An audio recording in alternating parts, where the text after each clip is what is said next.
28, 29, 30, 31 આ 4 દિવસ સુધી વરસાદ સતત જોવા મળશે. પ્રભાવિત વિસ્તારોમાં એટલે કમોસમી વરસાદથી હજુ રાહત મળવાની નથી. 31મી ઓક્ટોબર સુધી ભારેથી અતિભારે અલગ અલગ જિલ્લાઓમાં સ્થિતિ મુજબ ભારેથી અતિભારે વરસાદની આગાહી હવામાન વિભાગ દ્વારા કરવામાં આવી છે. સાથે જ મધ્યની વાત કરવામાં આવે તો અમદાવાદ અને ગાંધીનગર જેવા શહેરમાં હળવાથી મધ્યમ વરસાદની શક્યતા છે. ગાજવીજ સાથે 30થી 40 કિલોમીટરની ઝડપે પવન ફૂંકાઈ શકે છે. જ્યારે કે આજે કચ્છ, પાટણ, બનાસકાંઠામાં યલો એલર્ટ છે.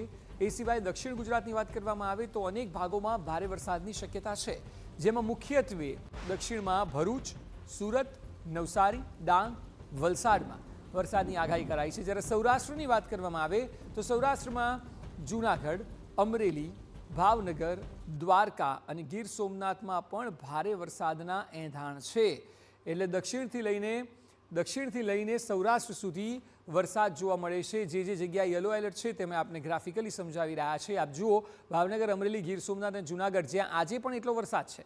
અમે આપને બતાવ્યું મહુવા, રાજુલા એ તમામ વિસ્તારો કે જ્યાં હાઈએસ્ટ વરસાદ છે અને એ સ્થિતિ આગામી સમયમાં પણ યથાવત રહેશે. પોરબંદર, દેવભૂમિ, દ્વારકા અને કચ્છમાં ગઈકાલે એટલી સ્થિતિ નહોતી પણ આજે યલો એલર્ટની વાત છે. એ સિવાય ઉત્તર ગુજરાત જઈએ તો ઉત્તર ગુજરાતના 4 જિલ્લાઓમાંથી 2માં જેમાં પાટણ અને બનાસકાંઠા આ 2 જિલ્લાઓમાં યલો એલર્ટ આપવામાં આવ્યું છે.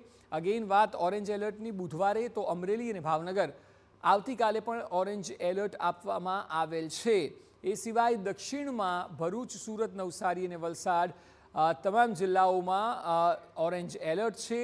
યલો એલર્ટ જે જગ્યાએ છે તે જૂનાગઢ, ગીર સોમનાથ અને બોટાદમાં આવતીકાલે એટલે કે બુધવારે જોવા મળશે.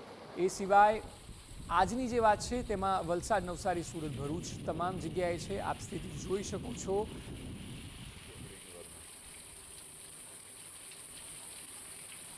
એક બાજુ તડકો છે ને એક બાજુ દેવાવાળી કરી છે.